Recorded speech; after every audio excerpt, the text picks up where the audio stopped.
So my name is Connor Kirkwood. I am a naturalist with the association.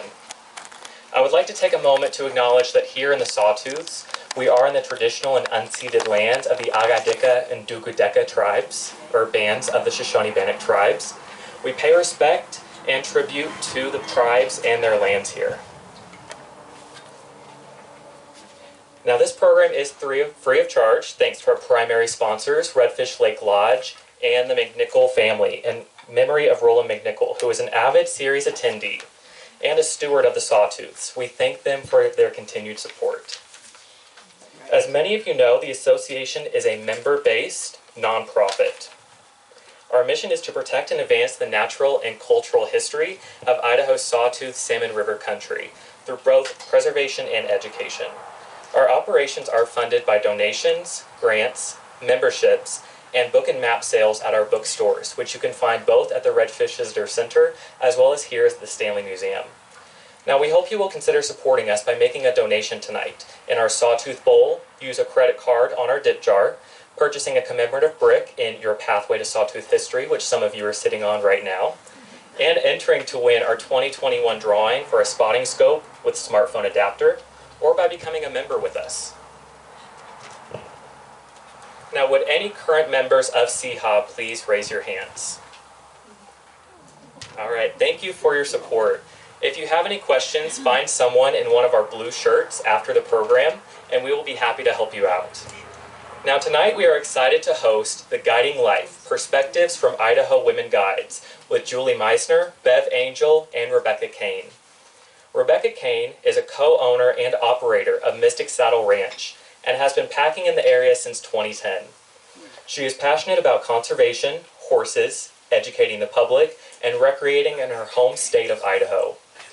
Julie Meisner has lived in the Stanley area for 40 years and worked as a backcountry ski guide, backcountry ranger, and whitewater guide before creating Sawtooth Fishing Guides, which she ran for a decade. She now works for Silver Creek Outfitter. And lastly, Bev Angel moved to the Stanley area in 1973 and has worked in a wide variety of jobs to make a living. She has been guiding on rivers for about 35 years now, and she still loves it. This evening, Bev, Julie, and Rebekah will share stories about life as a guide in the Sawtooths and Salmon River country. Now please welcome these three local guides to the stage.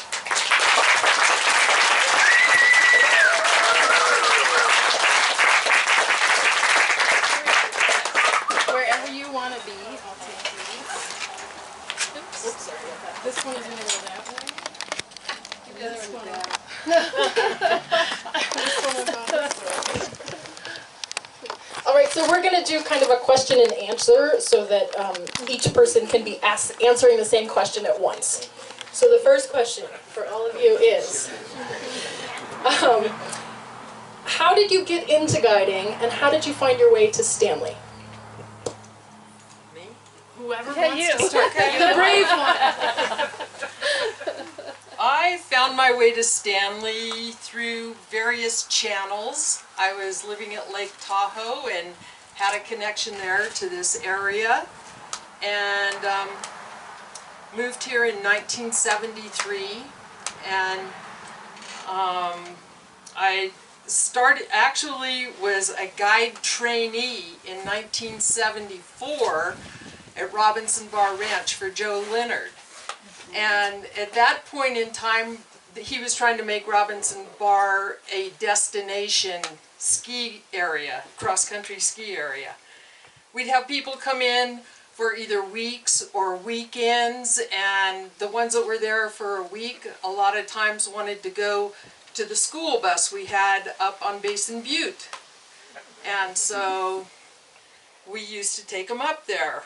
At that point, IOGA, Idaho Outfitters and Guides Association Licensing Board had no idea what to do with backcountry ski guides.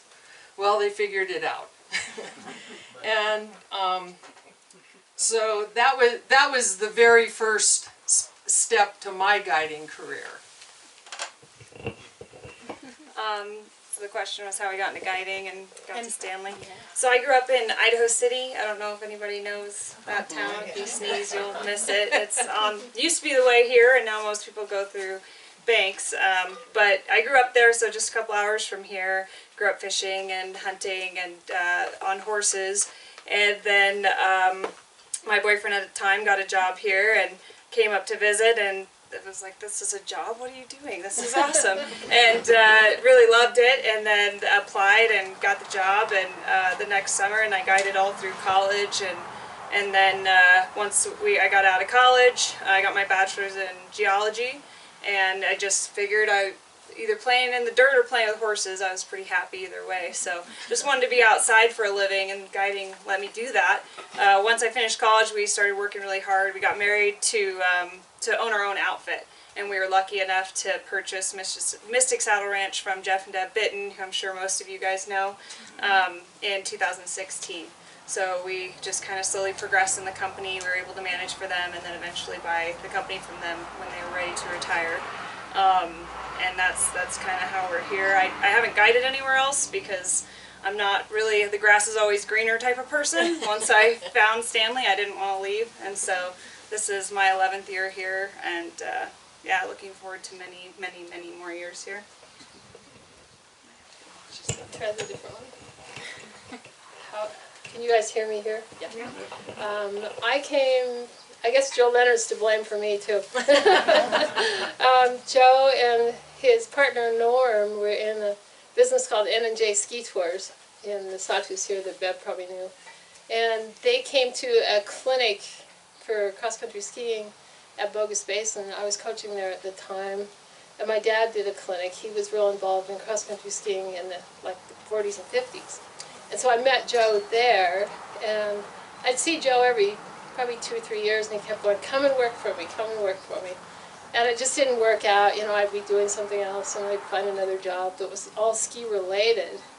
And then finally, at one point, it was like, hey, Joe, are those jobs still open? And I ended up here in 81, 82 was the first winter. And my intention was come here one winter, go back to Bend, Oregon, where I grew up, and start my own guide business there. And, I mean, you guys know, you get here and you're here. You're stuck. So anyway, I ended up here that winter, and then just decided I'm going to stay, and couldn't really get a guide job in the summer because I didn't really know anybody on the river. I had guided a little bit in northern Washington, some skiing, and a little bit of just whitewater river stuff. But so I ended up working as a backcountry ranger in the White Clouds that year. That was before it was a wilderness area. And that was a great job. I had worked as a wilderness ranger for 7 years before that in Oregon, so it was kind of what I knew how to do. But I still wanted, it was like I want to be on the river. And then the next year, Joe had sold the business to Sun Valley Trekking, Bob Jonas. So I ended up working for them, and I worked for them in the winter, and I ended up getting a river job. And then here one year doing day trips, and I ended up on the Middle Fork for about 20 years. And kept looking around here wanting to be like a little more not gone all the time. And then I met this guy that, that I married. And so I really didn't want to be gone as much. And there was a really great chance to try to do a fishing business. And I started that in 2000. Steve Cole, if you guys, did anybody know Steve Cole when they had the Sawtooth Hotel? Okay, he had a permit, and he was kind of looking to get, I wanted to guide for him, and he goes, no. And then he called me one day and he said, do you want the business? Do you want to buy the business? And they didn't have a lot of people, but so I kind of took the big gulp and went, okay, I'll be an outfitter. And it was like pretty crazy being, well, Becca knows, you're a guide, and you think the outfitters are all like, the outfitters are lazy, and the outfitters do this and that, and you become an outfitter, and it's like, woo. So I guided and outfitted, and I outfitted for 10 years. And then I had an opportunity to sell the business to Silver Creek, to Terry Ring, and just do guide again, which is, for me, it's been awesome, because the guiding part, for me, is the part I like. It's the outside part. And so here I am, a guide again. So, okay. Oops, I'm going to turn that off. No, I think all right, so the next question is, how has guiding changed since you started? And how is guiding in the Sawtooth different from other places? So maybe Becca can't answer this, but the other two of you can. Go ahead. You got it. Well, I would say when I started, it was pretty male-dominated field still. I was the only female guide for a while, and I don't know if that was across the board or if that was just specific to this area. But now, when we post a job, we get probably, majority of applicants are females looking to guide, and our crew is usually half, if not more than half, female guides, winter and summer. And my husband and I always joke because we've hired some of our top hands have been female guides, and we just say, well, they're a little more detail-oriented, they work a little harder, and they eat half as much. So they're great. It's a win-win. Yeah, it's a win-win-win. So that's been really cool to see that change, and it's not the norm anymore to be the only girl on the crew. In fact, all winter we had all females and one male guide, and I think that's how he made the majority of his tips all winter, because he would just tell all of his guests how he was stuck with all these women. They felt so bad for him, and the little stinker, he loved it. He was great. But yeah, we really enjoy getting to hire a mixed crew, and it's been really cool to see the strengths play out depending on just the person, the guide, whether they're female or male guide. And I packed a lot once we bought the company, and that was just kind of unheard of. I was doing a really big pack trip from Craters of the Moon to Stanley in 2019, and I bumped into another guide out there. And when I told him what we were doing, he said, well, you're an ambitious little girl. And I don't think he realized that I was the lead on the trip. So I think it's still pretty male-dominated, especially packing. I think guiding the shorter day ride stuff is a little bit more common to see both. But you just kind of see more women getting out there with the horses, which is awesome. Okay, well, I've seen guiding become a lot more professional. I've been guiding since 1987 was my first year of full-time guiding, and it still is male dominated, but around 1990 or so you started to see a few more females coming in and being accepted. You have to learn to work with the guys, though. I mean, that's just how it is, and once you can get along with them, then you can kind of do little digs at them if you need to and stuff. But it has become a lot more professional. It's changed a lot in my era. The food has changed a lot. You're a floating restaurant now instead of just going down the river and putting some stuff out on the table and stuff. The food's huge, especially on the Middle Fork where there's so much competition. And the equipment's a lot better now than it was 35 years ago too. So, Yeah, I'd have to agree with Bev for sure. The professionalism of the guiding and on the river, in the backcountry, the skiing, all of it's so much improved from what it was. And when I started, well, the skiing not so much, because Joe was really, there wasn't much going on at the time. But the river, gosh, the first trips I worked on the Middle Fork, you sat on the ground, and the tents were kind of falling apart, and just the oarlocks. If you guys know that you have a round oarlock, and the oar is loose in there. The oarlocks we were using, and there's still a few out there, were square, and then the oar has a square metal piece on it that goes into that oarlock. And if it happened to be a little off, instead of being this way, it was this way, and you're trying to row with this oar that was, just a lot of the equipment, and the boats weren't self-bailing, so you might go through a big rapid and fill up with water, and just a lot of things in that respect, and the equipment have changed. And like Bev said, the food, and there's a lot more kind of competition between companies for, how much extra stuff you take, and if you do or don't have a tiki lamp or that kind of thing. I mean, there's different people doing different things, and that's the great part, is that you can go just on a fishing trip, or you can just go, you know, where you're doing a lot of it yourself, or you're paddling instead of on an oar boat. And I think that's changed. There's more participation from the guests on a trip than there used to be. It used to be you got on the oar boat and we'd row you down the river and you might fish and you get off the oar boat. And now it's a lot of boats where you go paddle, kayaks, that kind of thing. But the biggest thing, I think, is just the professionalism of how the trips are handled.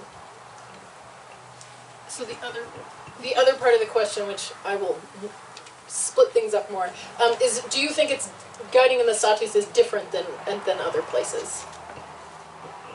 Go, Julie. You know, no, I don't. It's not. I mean, it's you guide, however you are. You guide for your style of guiding. Whether you're in, I mean, I guided in Washington a little bit, not a lot, a little bit in Utah, but I think the thing that's different is if you go to Oregon or you go to Montana, it's how the state handles the guiding. You know, there's different regulations, and Idaho's very strict with how you guide. If you guide on a river, you have to be trained. You have to have an outfitter sign off. You have to be trained by guides that are lead guides. If you guide in the backcountry, especially now, you have to have some kind of a certificate from American Mountain Guides Association or somebody that says you're professional in doing that. So that part, I think, in Idaho is great because they are more strict. You can't just go out and outlaw guide. And you can, people do it, but if you see anybody outlaw guiding, you're supposed to turn them in and do it. But, you know, basically Oregon, you can become, I mean, Bev could become an outfitter, and Becca, and I could, and you could, and you just have to have the things in place with the agency. But so that part's different, but otherwise I don't think, not that much. Yeah, I don't have anything to add to that because I've mostly guided in this area. So. Yeah, I guess I lied because I operate in Arizona half the year.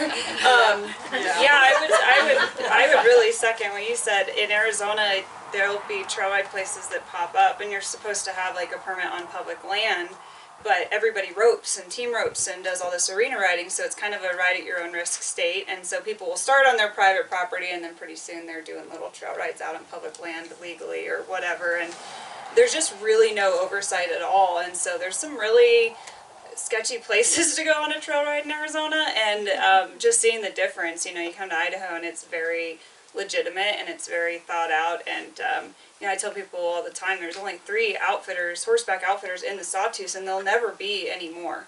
You know, when they created the wilderness and the SNRA, it's like it was capped, and for good reason. I mean, just the impact and stuff, and it just is so pristine back there, and you can just imagine the chaos and the damage that could be done if you had people just taking their weekend horses up there. And it's dangerous. I mean, we take people back and there's no cell service, there's no good way to get to you. I mean, horses are the emergency exit plan in some situations, and you can just imagine what it would be like if non-professionals were doing that. So I second totally the strictness that is in Idaho. I think is really good for the state and for the outfitters that have worked really hard to get where they are. But it also means that you have to take your permit and understand the value of it, because I fully appreciate being in the right place at the right time to be able to be an outfitter here is kind of a once-in-a-lifetime opportunity, in my opinion. All right, so the next question, what is your favorite part of the job and your least favorite part of the job? Am I going first again? So many favorite things, probably. You know, for me, the most favorite is probably the chance to get to work outside, and to, you know, just to share the stuff that's out there. And like today, Kelly and Steve came on the river with me, and it's just, you know, even if you're not catching fish, there's days when you're just in a great spot. And the other favorite part of it for me is because I've been guiding a long time, I think, I have a lot of people who come back like every year or every other year or something, and it's kind of like I have this big family of guests out there that we kind of touch base every year. So that's a huge thing. If I knew I had somebody new every single day that I guided, I think I would have burned out probably 20 years ago. So Least favorite, I guess, between the guiding and the outfitting part of it for me would be I just don't like to do paperwork, and I don't like to be on the computer very much, and I don't like doing the prep that much. It's there. I do appreciate having been an outfitter. I appreciate how much work it is, and how much you get dinged for. I used to look at how much you paid for a trip, and all of a sudden you realize that all these different things are dinging, taking whatever your profit is, and I think getting away from that is pretty nice to just be a guide again. So the favorite part's the guiding part. The least favorite part is the stuff, the prep, the paperwork, the whatever that goes with it. So that's where I'm at.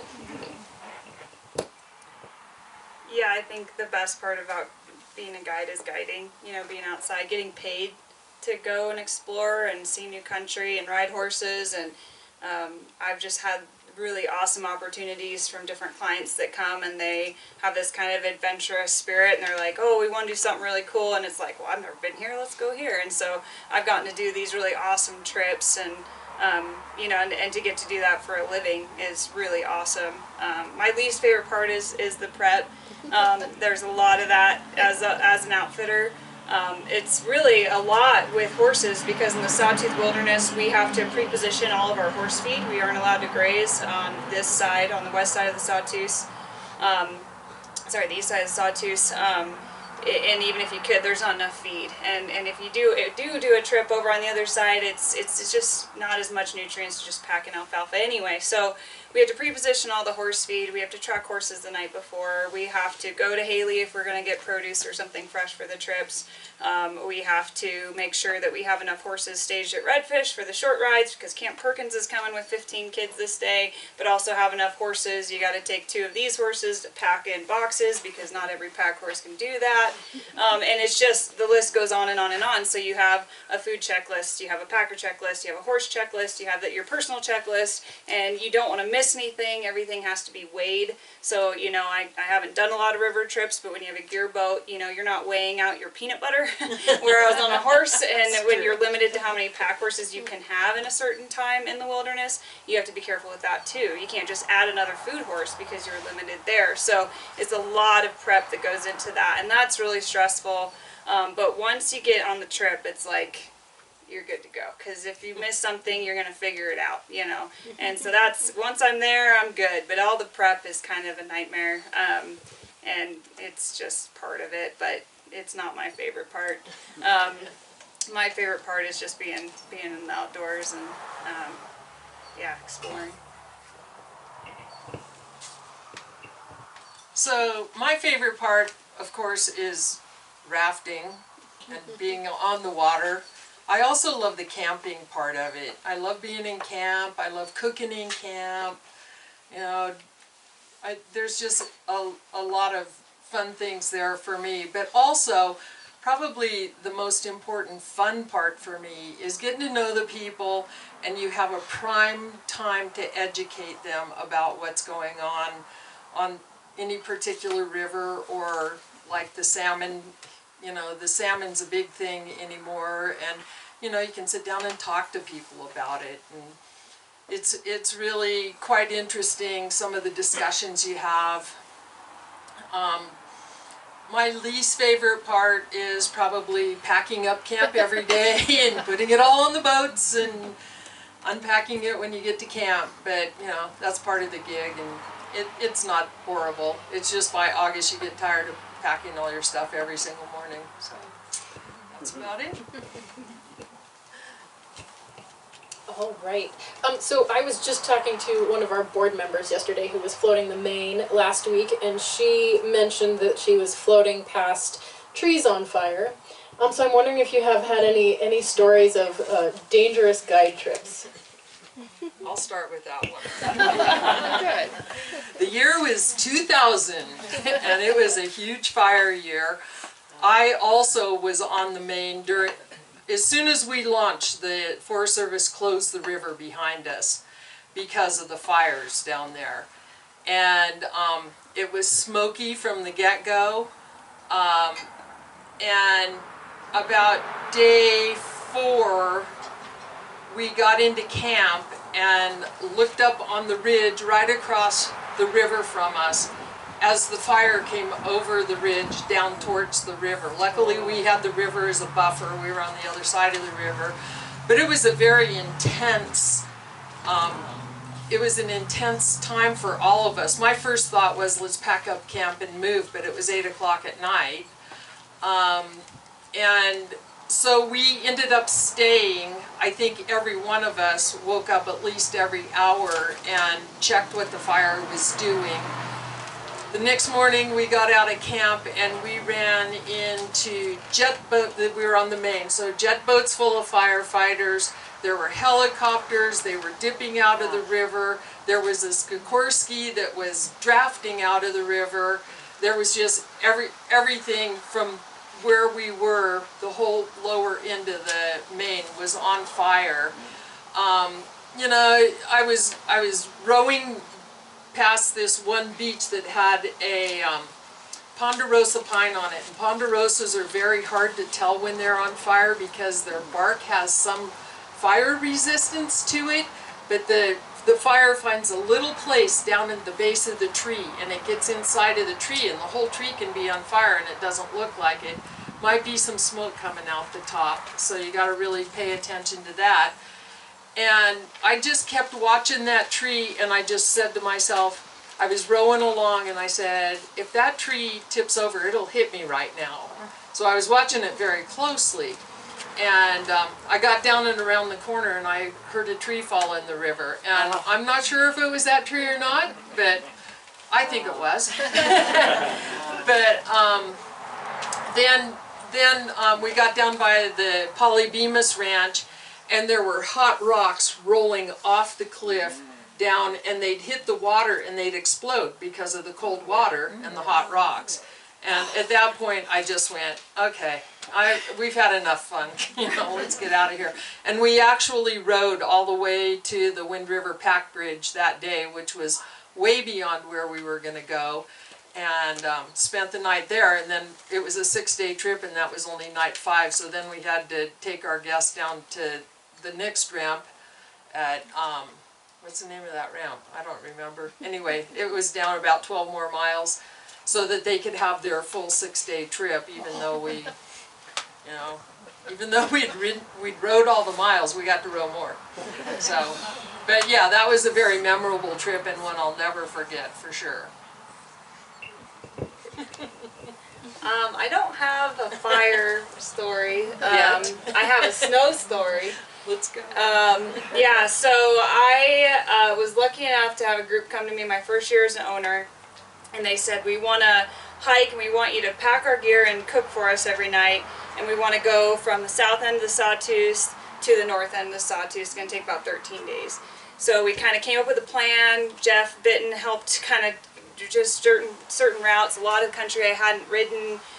We planned it out, and we went late fall, and just totally not knowing, and we had a great trip. It went without a hitch. It was great, and we got a little bit of bad weather at the end because it was real late September, early October, and it went really well. And so the next year they came back and they said, we want to go again and we want to do this part of the Sawtooth, and it's really, you know, like remote, and we're like, awesome. So I was like so excited and so cocky because I thought, you know, this weather that we had the year before was just, I got this. I was more prepared. I knew more.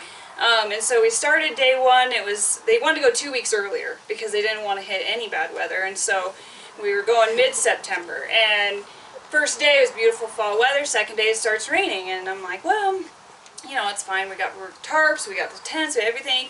And one lady wasn't feeling well, so she had to leave. And the group comes to me and they're like, hey, maybe we should just back out of the first week and just do the second week because of the weather and she's not well. And I'm like, you guys, come on. It's like we pre-positioned all the feed, like it's just a little rain, we are so prepared. Talked him into going. So we do our second hike up and over the pass, and it was the wrong call. It just rained and harder and harder and harder. And by the time we got to Edna Lake, there was just little rivers running through all the tent sites. Everything was soaked. We immediately put up shelter tarps. We immediately built the guests a fire, trying to get them warm, trying to get any gear that had gotten wet from theirs dry. We started digging trenches so that they could have a dry place to put tents. One of the guides had ridden out with the sick guests, so now we were down a staff member, and it was just a nightmare. So now I had to go to the group and tell them, I think we should go home, and I'm really sorry, but now we have to do this hike in one day instead of two. And so they were not stoked, and rightfully so. And I just remember going to bed, and we all shared tents because there weren't enough good dry tent spots, and I was just tossing and turning. My hair was soaked, my felt hat had soaked through, my sleeping bag was wet in spots, and I just could hear that rain just all night long. And then about 2 a.m. it got really quiet. I'm like, oh, thank God. And I go out to check on things, and there's 2 inches of snow on the ground. And I was like, okay, well, we're leaving tomorrow for sure. And so we, in the morning, made them a big breakfast. We got them on the trail, and they were pretty nervous. There wasn't much of a trail, and they had to go up and over the pass. And so we just said, well, we'll be behind you with the pack string. But we had to build a fire and thaw all of our mantees, all of our ropes. So we had to pack all the boxes that were now wet. They were full of food because we were supposed to go 5 days before we got resupplied, so it was very heavy. And all day long it just dumped snow, and I was just looking at the pass. I'd just look up at the pass, and it was just gut-wrenching. And finally the guide that had made it out, he came back in because we had gotten a call through on the sat phone that we were evacuating. And by the time we started on the trail around 3 p.m., his trail was already gone. So there was no trail. The hiker trail was gone, his trail was gone. And I don't know if any of you guys have hiked over Sand Mountain, but it's a little narrow and a little steep on a good day in the summer, and there was no trail. So it was all just muscle memory, I think, for the horses. And I just remember we got over the top where I could see Toxaway, and there was a patch of blue sky, and we all cheered, and then I don't know where it went because it snowed the rest of the way out. We got down to about Farley Lake, and it must have warmed up a little bit because all of the kinks in our ropes had thawed, and so we had a couple pack string wrecks because now the ropes were too long, and that added an hour. So we were riding in the dark, and we had I just remember having my headlamp on, and it was just blizzarding in front. I couldn't see. My horse was doing all the work, and I would get so cold at a point I'd have to get off and just hike for a mile, and then when my legs would feel like jello, I'd get back on, and then just over and over. And we finally made it to the trailhead around, I don't know what time it was, 10 p.m. or something like that. And I don't remember ever being so tired and just discouraged. And all the guests made it back around dark, and they didn't have any issues, which was good. And yeah, we were really lucky with that, but I just remember being very humbled by that experience and learned my lesson that Mother Nature doesn't like being underestimated, and that you can, there's just sometimes you can't pack enough gear for weather like that. It snowed for 3 more days after we got out, and yeah, we had to go spend the next week grabbing all the feed that we had pre-positioned and retrieving it before the winter totally blocked out the mountains. So it was quite the trip, for sure. Oh boy. I can think of about half a dozen or more trips that I don't know what to tell you. I guess one I can remember is different than a river thing or a fire thing or anything. Also had a snow trip. I think the 3rd winter I guided here.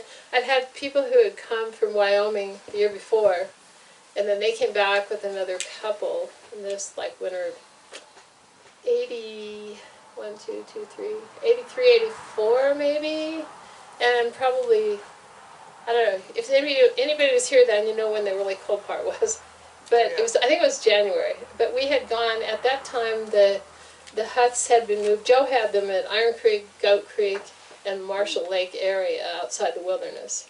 And the huts at this time had been moved to Bench Lake area and Fishhook. And so we had gone to Fishhook the first night. It was a 5-night trip. And then from there we went on up to Bench Lake. So we started out, you know, it was kind of like you guys started. It was a beautiful winter time, and it was, you know, going to be sunny. It wasn't supposed to get real stormy or anything. And Stanley, if you live here, if you know Stanley pretty well, you know it can get 20 below is like, that's an okay day. You can go ski and stuff. And so I think we started out probably at something below, maybe 10, 15 below. went up to Fishhook, and Fishhook's in a valley, so it was somewhat cold in there. And then the next day we went to Bench, and we were going to be at the Bench hut for, I think, 3 nights. And we got up to Bench, and I kept telling these guys, it's going to be warmer because we're going to be higher. And in the winter, it's always warmer when you get higher. And so we went up there, and I think the first night in Fishhook, I don't remember, it was probably -20 or something. So we went on up to the Bench hut, and then the first night there, I think, was like -24 or something like that. And so we went out the next day and kind of skied around, came back, got warm, skied around. And then that night, it ended up being like -30 something. And I'm thinking, I'm not saying anything, but I'm thinking, wow, if it's -30 up here, what is it in the valley? And so then the next night it got colder, and I knew we had to ski out. 2 of the people were not very good skiers. And if you skied back then, if you backcountry skied, what you had was a single leather boot. You didn't have double boots. You didn't have warm boots. You had single leather boots and, a wool sock or whatever. So I'm thinking these guys are going to take a long time to get out. We go out on the 5th day. It's getting colder every night. It's going to get colder as we go downhill. It's going to take us a while because nobody skis. They're not real fast skiers. So we started taking the mats that we were sleeping on and cutting them up and sewing them into over booties. So we ended up taking probably 3 of the mats that were up there for the beds and making over booties out of those and just trying to figure out how to keep hands warm and everything. And I think the last night up there it was probably -30 something. And so we got out of there and we got down and we were going to get picked up at the highway. And we got down to the highway and I think it was -42 below or something there.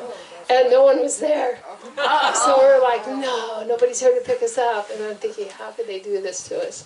And it turned out, and so they were really cold, but we were able to get just a bunch of limbs off of trees and stuff, and built a fire in the middle of the Redfish Road and sat there for, I think, an hour or so, and then a car finally went by, and then we got them to call somebody, and it turned out that what had happened, I think how cold, Russell, how cold was it? Was it -54 in the valley? I think is what the coldest night was that night. -59 was cold. Was it -59? Okay, it was really, it was like one of the coldest times ever. And so we had been warmer up there, but still, and I kept thinking, how cold is it going to be? But so we waited, and it turned out that who was supposed to pick us up couldn't get their car started. So it was just one of those things where you're like, one thing happens and you go, it's going to be better. It's going to be better. And it just kind of was like, it's got to get warmer. And it did get warmer after that. But there's, lots of things like these guys said that just kind of come up and you just deal. Something works out or somebody comes along that helps you out or somebody can run up to the ranch before we had sat phones. We used to run up to the bee. Somebody got hurt at Rattlesnake Cave and the helicopter would come in or something. It's really cool because there's such a community on the river, in the backcountry, in the ski thing. People kind of jump in and help when you need it. So that won't tell you any more stories. There's a whole bunch, but we'll leave it. All right, so maybe we'll ask one more question and then open it up to the audience to ask any questions of y'all. And this is perhaps on the spot. It was not on my list. But if you can think about your time guiding, what would you, or what is something that you want to impart sort of with each person you guide with and with the audience here, something you've learned that you sort of, want to tell us about your life, your experience? I'll go. Yeah, I think that for me gets back to, even like today, just the appreciation, sharing the appreciation for being out there, walking along the river, maybe picking up litter when you're fishing, and I know we did that yesterday for sure, and just the idea that it's such a special place, whether you're on the river, you're in the backcountry, or just you're walking, through Stanley or whatever. But I think on guiding, the opportunity is so good there for us when we're guiding to, set an example, whether it's older people, younger people, or people you aren't guiding that happen to be fishing in the same place you're fishing. If you're sharing the spot, I think that whole community of outdoors, that's I guess what I would say. When I guide, I try to just be part of the place and honor, respect the place that you're in. Yeah, I think that's a huge part of it for me. I think it's really easy, especially like when we go down to Arizona and you're just kind of outside of Phoenix, to see like, oh, there's all these kids growing up without really valuing the outdoors, or kids that have grown up, they like never seen a horse, or these people, and it just seems like, oh, it's so overwhelming. People don't see the outdoors the same, they don't value it the same. And as a guide and an outfitter, you have this unique opportunity to educate and to share that with people, especially with horses. Like, we get to take people and families back into the wilderness that would never otherwise get to go, because they're not going to hike it, they don't have the skills, they don't have the equipment, and we get to instill in them a love for these places, and then they're going to grow up to protect it. And so I think that's super important for me.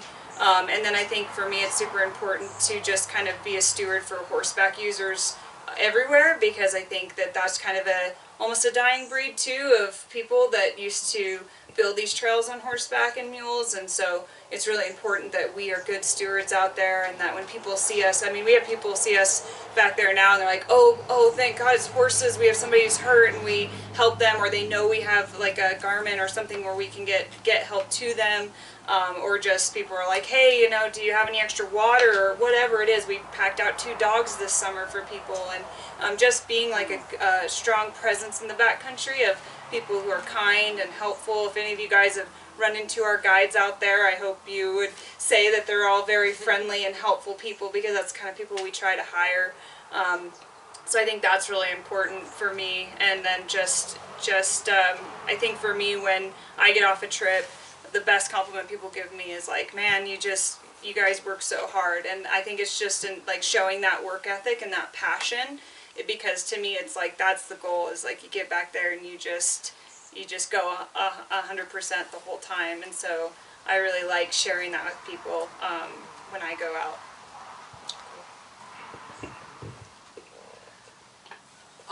I do feel that we're in a very unique position to have people appreciate the outdoors, as Julie and Becca have just said. The other thing that I like people to see is the camaraderie between guides, no matter who you work for. You know, the camaraderie is there and it's real, and it's the family thing that Julie was talking about earlier too. I feel like I've had lifelong friends. And then what I try to do at the very end of the Middle Fork trip is, if there's not a ton of boats behind me, I turn my boat around and I ask my people, look back, take some of this home with you, and when life gets stressful, think about this moment and about this trip. And I like to send them home with that. Thank you. So before we open it up to the crowd, is there anything else you want to share? Think I'm good? All right. Any questions? Oh, yeah.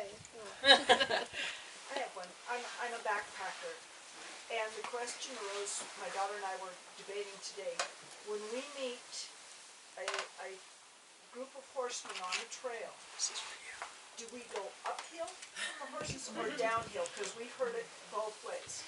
Yeah, I think people like to have like a pamphlet they can hand out, but really especially in the Sawtooth, it's you want to go wherever your footing is going to be best.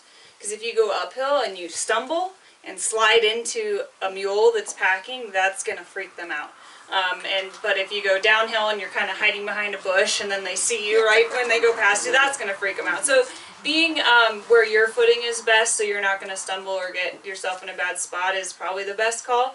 But the best thing you can do anytime you run into a pack string, or even people riding, is talk to the people on the horses or the horses themselves. Because our horses know what people are. It's the unknown that freaks them out.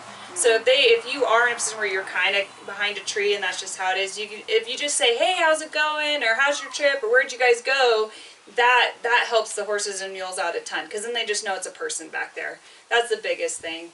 It's just, yeah, you got to improvise back there sometimes. It just depends on where it's safe, you know, what's safest, I would say, and it just varies.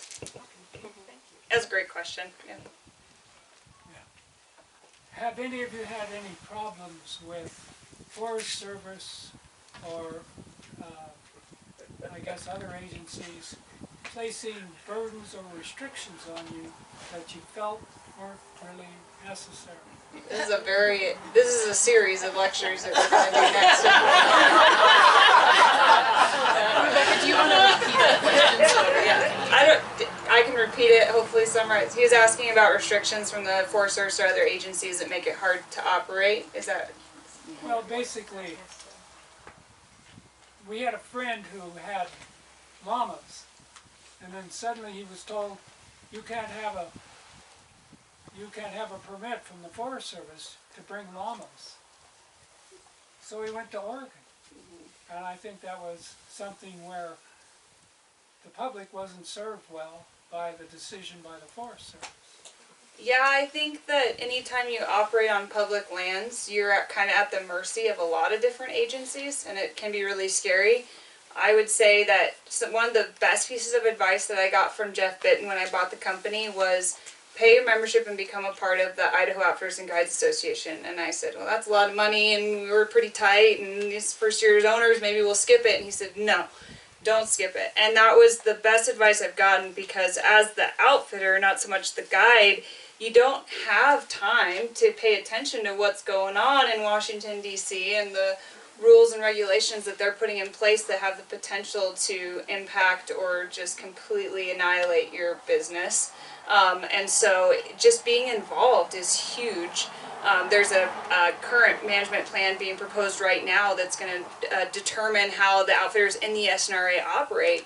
And just talking to all the other outfitters, I mean, the SNRA is really unique because we do, you know, backcountry skiing, we do snowmobiling, we do horses, we do river, I mean, it's everything. And so getting together with these other outfitters and just hearing little bits and pieces, it's like being informed and staying on top of it's super important, because there are things that can change that all of a sudden what you were doing is no longer feasible.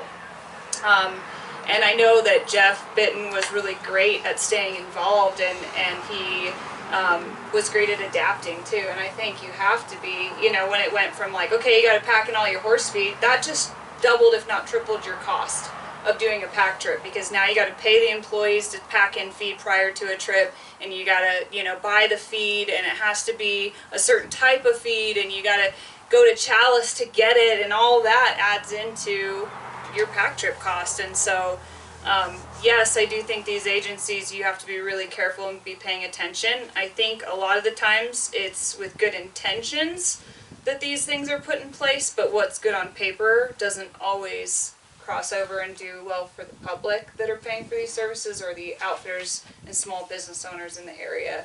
So I think that's a really good question. But, I mean, definitely. I'm good. You did a good I think job. you answered really well. You did. You covered it well. You're the outfitter now.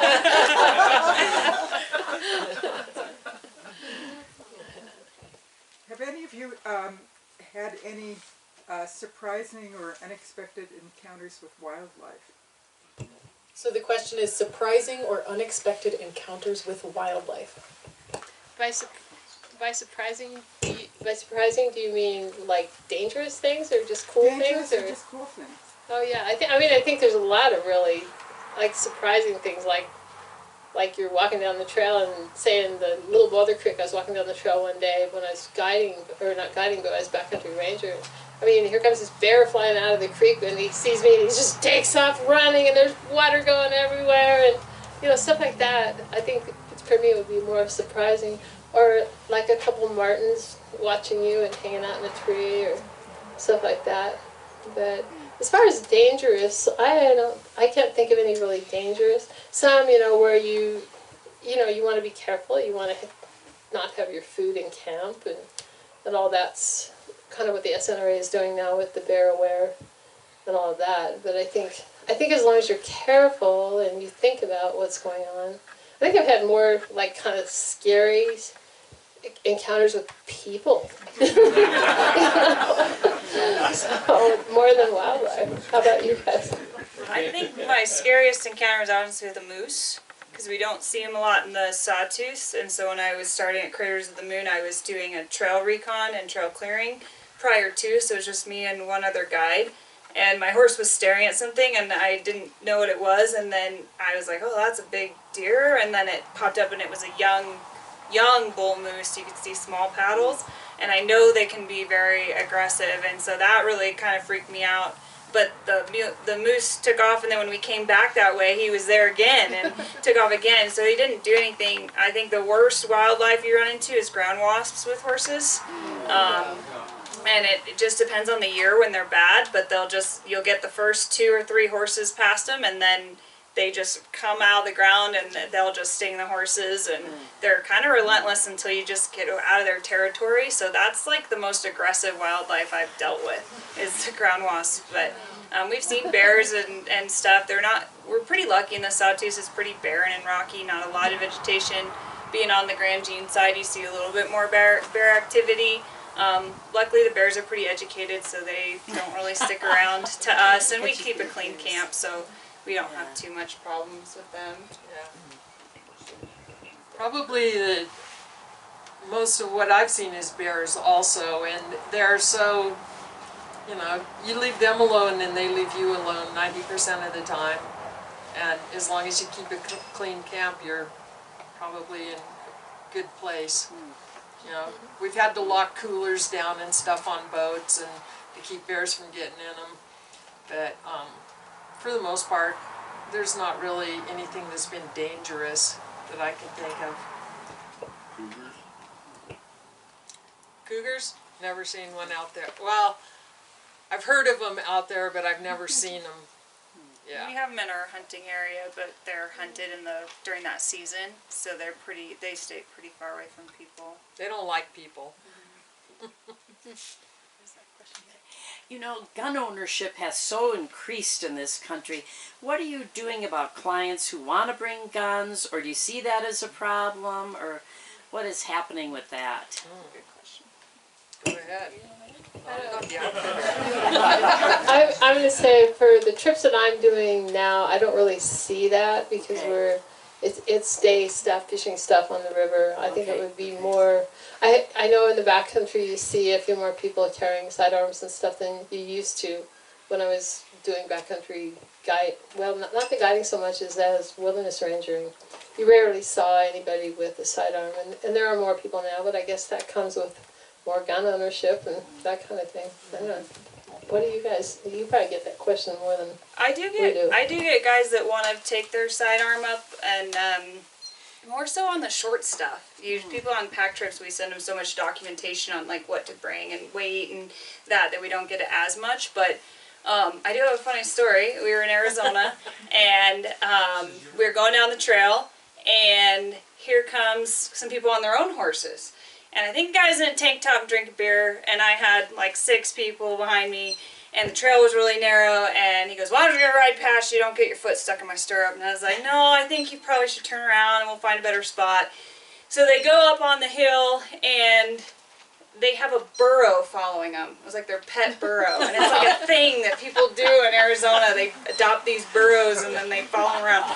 So he goes to go off the trail, and there's a rattlesnake, and it starts rattling. So now we got the burro, we got the guy with the beer, we got the horse, and he starts going for his gun. I'm like, oh my God, he's gonna fire off his pistol at all these horses, and I'm like, no, it's fine. I'm squirting it with my water bottle so it goes away. And I'm like, we don't need to get violent, it's fine. And then he goes, so then they go up the hill, and now the burro's just in the middle of the trail, and oh, my horse didn't know what to think about that. So if they finally get the burro up on the hill, but now it's above all the horses, so they think it's a predator gonna eat them, and so I had to walk every horse past, and it was just, nothing was fired off. It was really interesting. Most people I tell them, I'm like, hey, you really don't need that out here. The black bears really aren't a problem. Our guides will actually take a firearm with them on pack trips, and it's more for safety, for humanitarian reasons for the horses. If something happens to your horse back there and it breaks its leg, you want to be able to take care of that horse in the best possible way. It's not so much for predators. So we kind of talk our guests out of that, and then we have it for emergency purposes, but it's not usually carried. It's usually in a bag packed or somewhere where you can get to it if you had to, but it's not right there. And mostly we take a lot of families from all over the country. So if people want to carry, it's usually like, hey, can you not? You know, we don't want to make other people uncomfortable. But we also won't tell someone to take it off specifically unless another guest asks us to. But it's not as big of a problem. Yeah. Unless you're trying to get around a burrow.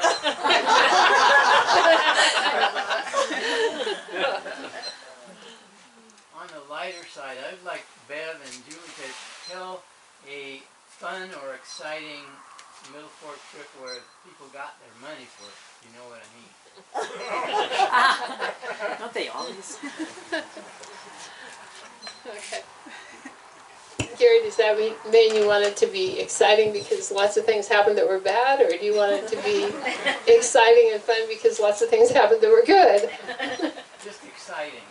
I think every trip, at least for me when I worked on the Middle Fork, which Gary's referring to, every trip was different, but I'd have to say that I think the trips that something happened, we might have had a microburst maybe, and tents blew down the river, and we got them all back, or something where a boat got wrapped, and maybe it wasn't ours, maybe it was somebody else's, and you set up all this E-drag stuff and pulled them off the rock. Those are the kind of trips, you know, that doesn't happen on every trip. You could do, the first 3 trips I did as a guide on the Middle Fork, stuff happened that would have taken 10 years to happen in 3 trips. And then, I mean, I can look at my notes and go, you know, I can't believe how much happened on those 3 trips. But, you know, if you went home from a trip and you had one of those things happen, that's a trip you'd be like, yeah. Or you had a guide that was like, did something totally off the wall. Somebody, Monday, when I was guiding down here, told me the story of this guide they had in Montana, that a lightning storm came in, and it must have been where the guide could get out of the boat, but the guy jumped out of the boat and left him. And they're out there in the boat, and they're like, wow, it was Leon. But stuff like that, those are the kind of trips I think you remember. You remember the fun stuff, and maybe the games, and the fishing and that, but if something happens that's, whether it's a storm, or whether it's somebody fell overboard, or you flipped a raft, or something like that, that's, but I can't do a specific trip, but there just are trips sometimes that crazy things just keep happening, and other trips, you know, you come around the corner, and I can remember a trip right below the bee, and there's like this lake, and it's like, where did this lake come from? And the side stream blew out, and it completely covered. There's these huge rocks that used to be in there called Haystack Rapid, and they're gone. And you're like, you pull over, and you're walking down, and you're going, whoa, where are we going to go? And we figured out a way to get through the lake and to get down through this kind of gravel that was there that had happened the night before. So just stuff like that. I mean, I'm sure the people on that trip remembered that trip. And I'm sure the guides, we all remembered it too. But yeah, so no specific trips, but you know, things, I mean, you name it, it can probably happen. You know, it can happen between you and another boat, or, you know, things like that. So Bev, I don't...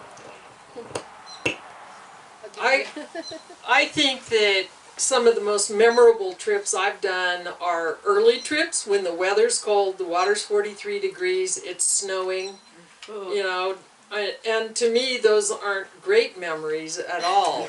I had one guest ask me on this one trip, when are you people gonna quit running trips like this? And I looked at him and I said, when people like you quit booking them.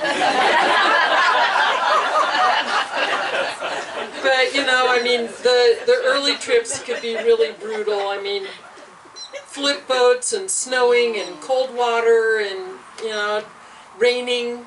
There was one trip we almost flew out at the bee because it rained all night, and then the decision was made not to, and that night people got hypothermia. I mean, you know, and none of those are pleasant memories for me at all. So I'll leave it at that.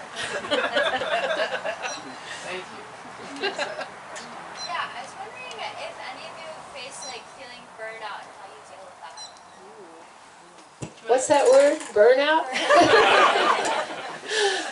I think there's two kinds. I mean, I remember when I first started guiding, one of the older guides said to me, "Oh, you'll burn out too." And I think that there's two kinds of burnout. One, I think, is the end of the summer. If you do 13 Middle Fork trips, you are tired. And that might be one kind. The other is, I think, if you don't look at guiding as, you know, it's like something that you look at and want to keep doing. You have to realize you have to take some time off. You have to enjoy the job. If you're not enjoying it and you don't like it, then you either need to get away from it completely, or you need to do less trips, go out there less. You know, and like for myself right now, I love to guide, but I don't want to guide full time, or you wouldn't want to go with me. You know? So I think that's, I don't know how you guys feel on that, but. Yeah, I agree with what Julie said, that, you know, there's into season burnout, and it is a burnout. I mean, also I'll sometimes sleep for 5 or 6 days, getting up marginally and going back to bed just because you're so tired. And all I can think of down the road now, looking back at that, is, oh, those poor guests that came in August, Mary. But So go when it's raining. yeah, yeah. But you know, then like Julie said too, I don't know. I've started guiding less. I'm not going out every week anymore, and because I get too tired and I don't want to deal with that. So, you know, as you get a little bit older, you just back off a little bit, and it's worked for me. So, how about you, Becca? Yeah. I think seasonal burnout is huge, and I think my advice to new guides is, like, you think, for me, I would always think if I go home and just my 2 days off or my 1 day off, just rest and do laundry, then I'll be, it never worked. On your days off, you gotta go play and do something fun, because that's why you're here in Stanley. And if you just work and work and work, and then on your days off you just sleep and do your laundry, then like you forget why you're here, I think. And so for me that was like really big as I started guiding, because my first couple summers it like kicked my butt. I was so tired, and then you kind of get conditioned to it, and then you can kind of go. But last summer, so I have a 5-month-old son, so last summer I was packing pregnant and I was really tired. And I did 3 trips in August back to back to back, and at the end of the last trip, and we were done with clients, but the next day we were going to turn around and do a pack trip with friends. I was so tired and I was so frustrated that I was so tired, and I got home and unpacked everything. Everybody else was still trucking horses, and then I went in my bedroom and I laid down on the floor because I was so filthy I didn't want to lay on the bed and I didn't want to get changed, and I laid there until my husband got home. And then I told him I don't want to go on this trip tomorrow, and he's like, why? I'm like, I'm tired. And then I just was so sad. And he's like, well, are you sad that you don't want to go? And I said, yeah, I'm really sad that I don't want to go. And then I went and I had fun. So, yeah, you get burnout and you get tired, and sometimes it's just pushing through it. And then other times you have to know when it's like, okay, it's just August and it's going to be okay. And next spring I'm going to be chomping at the bit to get back. And I think having that perspective and like big picture really helps. And like, no, I really do love this, and I really do love people. I really do love people. I love this horse. It's a great horse. Just keep it in perspective. All right. Well, I think these 3 women will stick around a little bit if you want to chat with them. And I want to say thank you to the 3 of you. Working guides, I know you have busy seasons, as you just mentioned. So we really appreciate you taking the time out to come talk to us tonight.